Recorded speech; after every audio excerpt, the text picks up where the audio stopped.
Basta koi fish keeper, habulin ng babae, pero stick to one lang kami. So ano pang hinihintay nyo girls? Maghanap na ng koi fish keeper. Basta arowana fish keeper.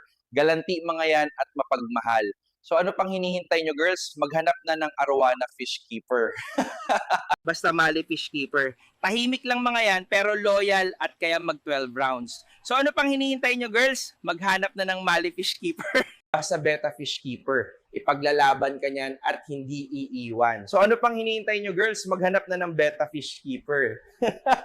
Basta goldfish fish keeper. Dakis mga yan kaya habulin ng mga babae. Pero seryoso yan magmahal. So ano pang hinihintay nyo girls? Maghanap na ng goldfish fish keeper. Basta gapi fish keeper. Masarap magmahal mga yan. At syempre, stick to one. Isang asawa at isang jowa. Oops, ito'y katuwaan lamang. Baka may magalit dyan.